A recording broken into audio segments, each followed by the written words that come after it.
அவருக்கு ஊழியன்ற அழைப்பை அவர் தருவார். தந்து அவர்களை கொண்டு அநேக அற்புதங்களை கர்த்தர் என்ன பண்ணுவார், செய்வார். ஆனால் நீங்கள்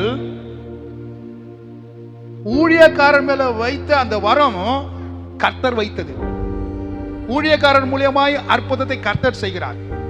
ஆனா முதலாவது எண்ணத்தை கர்த்தருக்கு கொடுக்காமல் இந்த ஊழியக்காரர் தான் அற்புதம் செய்கிறார்னு சொல்லி உனக்குள்ளே ஒரு எண்ணம் வந்தவுடனே அங்க என்ன நடக்குதுன்னா மாம்சத்தினுடைய கிரியை வெளிப்படுகிறது. அல்லேலூயா. இன்றைக்கு நான் போட்டு பார்த்துட்டே இருக்கிறேன் லைவ்ல.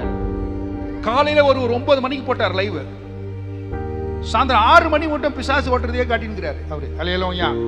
அதான் வேதம் மத்திய சுவிசேஷத்துல வேதம் தெளிவாய் சொல்கிறது, உன் நாமத்திலே நான் பிசாசை துரத்தினோ, உன் நாமத்திலே நோய்களை சுகமாக்கினோ. கர்த்தர் சொல்கிறார். என்ன சொல்றார் தெரியுங்களா? அக்கிரமக்காரரே என்னை விட்டு அகன்று போங்கள்.